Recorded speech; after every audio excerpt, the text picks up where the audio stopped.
semakin sadar akan penampilan dan kenyamanan. Fenomena ini menunjukkan bahwa ada perubahan yang signifikan dalam cara pria memahami dan menjalani fashion. Di sini juga ada tujuan. Pengajuan hak cipta untuk produk jaringan Kanang Lian ini bertujuan untuk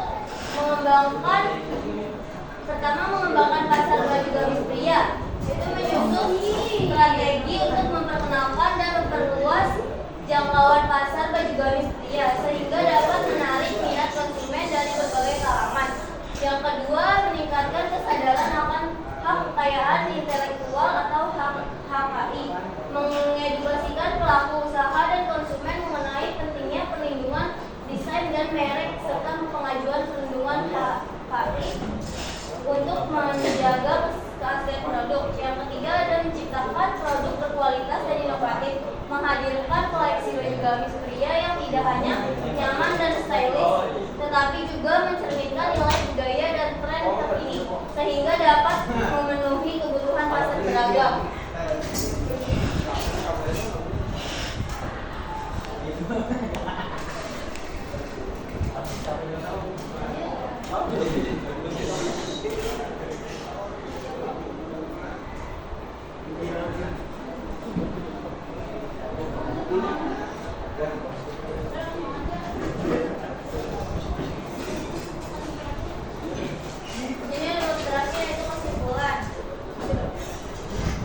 Usaha baju gamis pria memiliki potensi yang besar untuk berkembang dalam industri fashion saat ini dengan pendekatan yang tepat dalam pemasaran dan perlindungan hukum.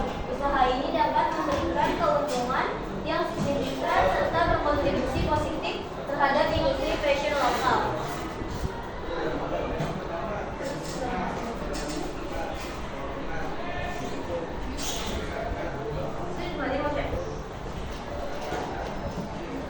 Tuh. Di sini juga ada hasil analisis SWOT baju gamis. Yang pertama itu kekuatan. Produk yang unik dan berbeda yang lain dan kesadaran budaya yang tinggi di masyarakat. Yang kedua ada kelemahan. Ketergantungan pada musim atau acara tertentu dan biaya produksi yang mungkin tinggi. Yang ketiga itu ada peluang, yaitu pasar yang luas termasuk segmen online dan meningkatkan minat terhadap fashion muslim. Yang terakhir itu ada ancaman, yaitu persaingan yang semakin ketat di industri fashion dan perubahan tren fashion yang cepat. Tuh. Jadi di sini kita akan menjelaskan ke proposal yang kedua akan dijelaskan oleh Edi. Tuh.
Tuh.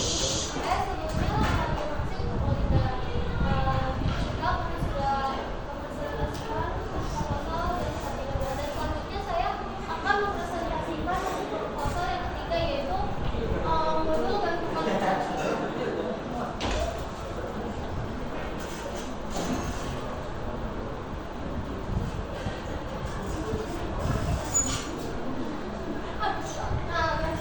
Modul gantungan kunci tersebut ini merupakan objek kecil yang digunakan untuk menyimpan kunci pintu atau kunci mobil, kunci motor, dan seperti kunci-kunci yang biasa kita gunakan itu untuk menjaga atau tidak hilang, karena kan biasanya kita kalau kunci kan suka lupa naruhnya di mana. Jadi fungsi untuk gantungan kunci tersebut itu untuk melindungi untuk jaga biar kita nggak lupa naruhnya di mana.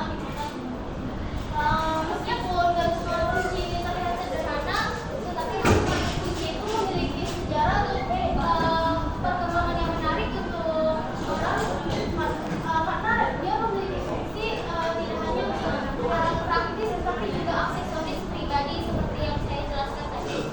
Nah, seiring waktu gantungan kunci ini telah berevolusi menjadi barang yang lebih beragam.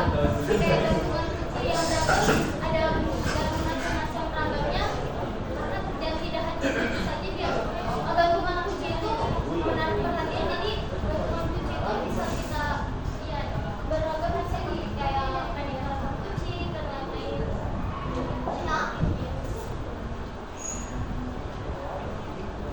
Nah, di era modern ini gantung kunci tidak hanya berfungsi untuk menyimpan gantungan kunci unik sebagai cara mengapresiasikan diri. Gantungan kunci juga seringkali digunakan untuk menambah sentuhan pribadi pada tas, dompet, dan barang-barang lainnya.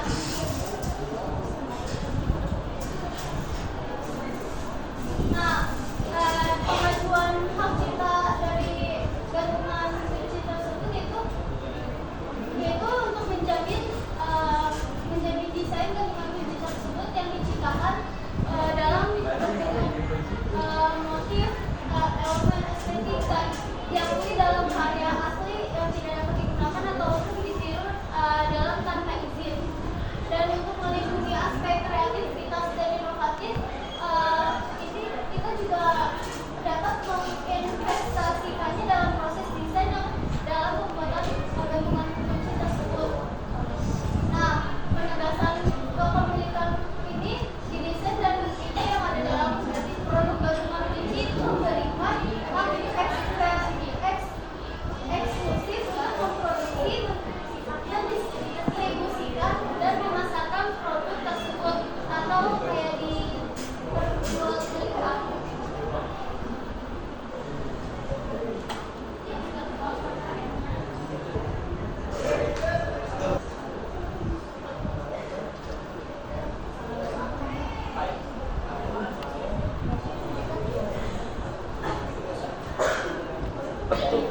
Nah, sebenarnya di sini bakal dijelasin analisis bos dari gantungan kunci tersebut, yaitu dibacakan oleh Ika. Tuh. Ya, saya akan membacakan hasil analisis SWOT gantungan kunci. Ya, kekuatan. Satu, praktis dan fungsional. Gantungan kunci membantu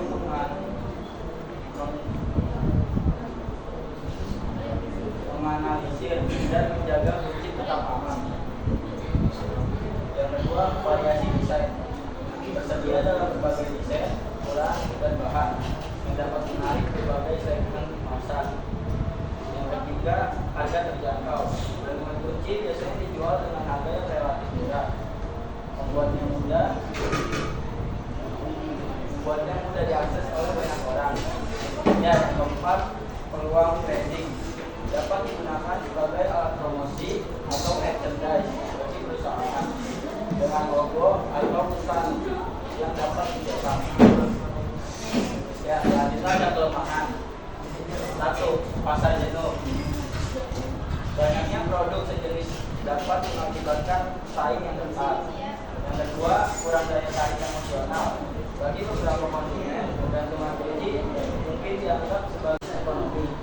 Situasi ekonomi yang tidak stabil dapat mempengaruhi daya beli konsumen, sehingga mengurangi penjualan barang-barang non esensial seperti dagangan kredit. Ya, sekian, terima kasih dari kelompok 2. Wassalamualaikum